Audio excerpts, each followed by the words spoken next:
What's up guys, it's me, Janne here, and recently I was able to acquire that amount of sponsorship, thanks mom, that I was able to buy the Ready to Race pack, and with that comes the Toyota Celica GT4 ST185, if I remember the name correctly. And since that and the Audi Quattro S1 E2 are the only proper rally cars on the game, I decided to try the differences between the two cars on the most rally-like track on the game, since I'm a console peasant. I don't have the access to mods, so I can't use any actual rally stages in this one.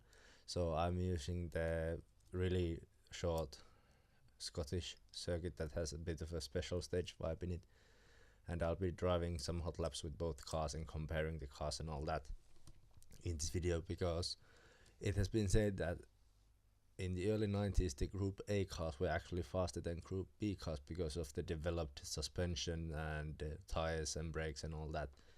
So now I'm trying to compare those two here to see if that's actually true in this one. I believe that it's really plausible in real life that it has happened, but yeah, let's see how those cars differ from one another in Assetto Corsa. Let's begin with the Audi. And here we are in the pits with this beautiful rallying car, or a rally car as a normal person would say. The Audi S1 E2 Quattro,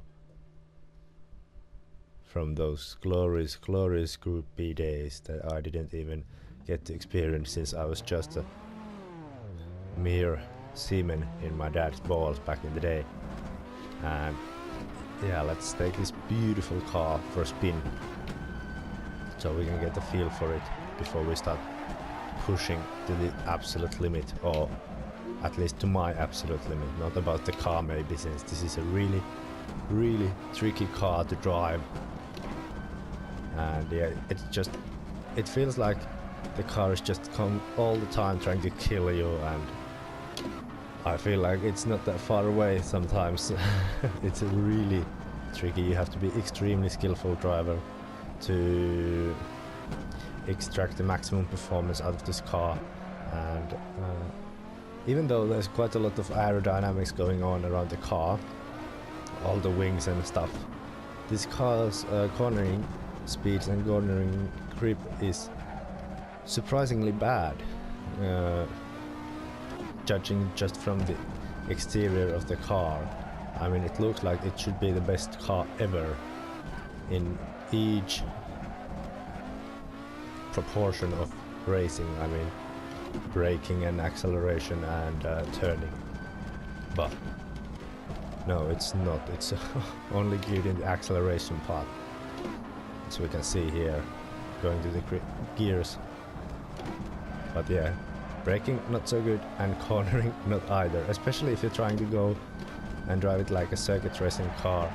It's not just happening. You have to slide the car a bit to make it turn in, otherwise you will get a shitload of understeer, and you are legally able to change your name, to change some button from all that understeer. And yeah, it's a really tricky car to drive, but oh my god, the engine sound just makes up for it. And on the positive side, if you once get a good lap or a stage with this, it makes it feel that much more special, since the car is such an icon and such a difficult beast to drive. Yeah, that's pretty much all I have to say about this car before I crash it. But yeah, let's move to the Toyota Celica next.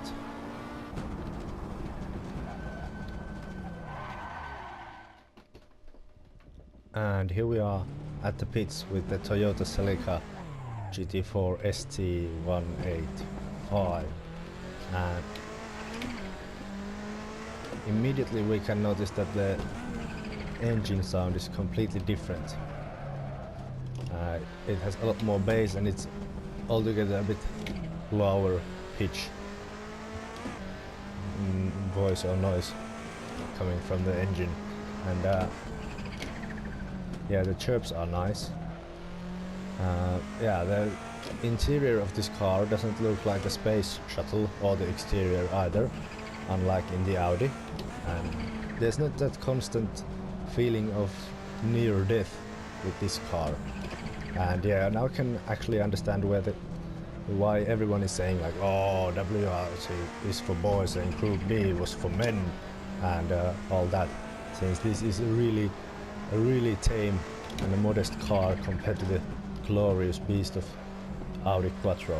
And yeah, it's almost as if you went from fucking a porn star into masturbating onto a picture from an underwear catalog. So that's how big of a difference it is, like from the best of the best to almost the worst. Well, obviously there are quite a lot worse cars than this available as well, but on the rallying side of things, I think that's a quite appropriate thing, like the appropriate comparison more or less. And yeah, those drivers going from 86 to 87 must be pissed from having to drive with this sort of cars. And obviously back then it was even bigger the difference, because it was the first year of Group A compared to the top level, top tier Group B cars that were developed to the maximum pretty much. And yeah, this car has quite a lot more grip in corners, especially compared to the Audi Quattro, and under braking as well. This is a lot more easier car to control, and I believe that it might be an easier car to reach the 100% of the car's ability as well because of that. And yeah, this car feels a lot more agile as well because of all the more developed suspension and dampers and stuff. And obviously tire compounds have evolved as well from the Group B days till the day of this car. And yeah, now I will be driving both of the cars for 3 laps, or I've driven the cars for 3 hot laps, and I've taken the best from them to compare the cars, how they look like when they are being pushed to the absolute maximum, at least on my skill, not probably the car's absolute maximum. Not that good of a driver still. And yeah, let's compare how the cars feel and behave under maximum attack, and let's compare the lap times as well and do a bit of a analysis from that. But yeah, both cars, same conditions, same default setups in both cars. Yeah, I don't think that there's much more to say. Yeah, H pattern with clutch in both, and Toyota has a handbrake, Audi hasn't. That's the only major difference in the control devices of these cars. But yeah, let's begin hot lap number 1, which is the Audi Quattro S1 E2. Let's get it, flat out. Alright, Audi hot lap, here we go. Last corner now through the start finish line, and the first left-hander was already quite tricky, crashed there like 10 times. And yeah, this car is really heavy, so it's not agile, but it's still really unstable. So it's heavy and unstable, just like my ex-girlfriend as well.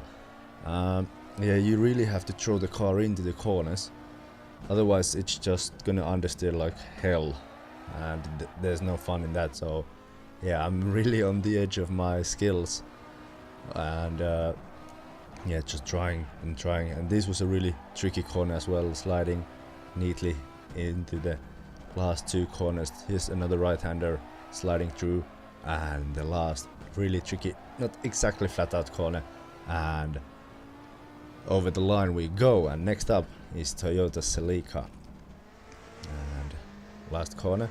Oh, this looks so tame and slow compared to the Audi, even though this is like fast as hell still.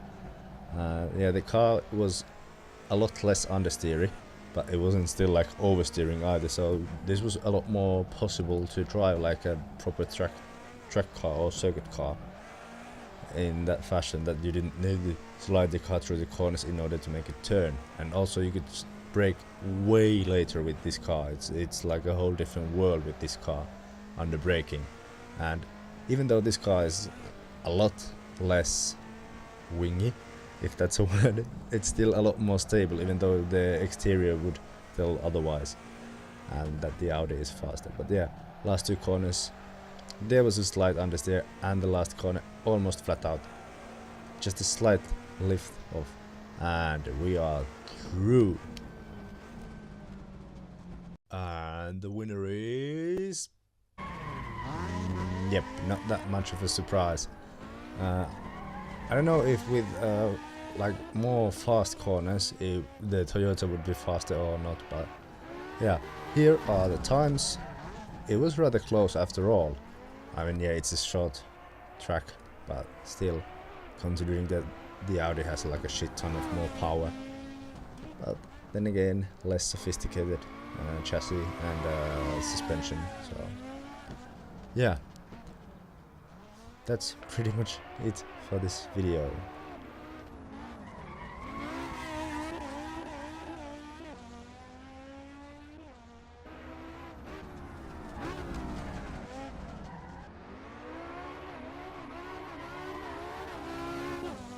And yeah, that was the video. Thank you so much for watching. If you'd like to see more of this kind of Group A, Group B battle thing going on here in Assetto Corsa on my channel, yeah, please comment below if you'd like it or if you'd hate it. And if you'd hate it, please be gentle. I have a fragile ego and I can't take that much of negative criticism, so please be gentle.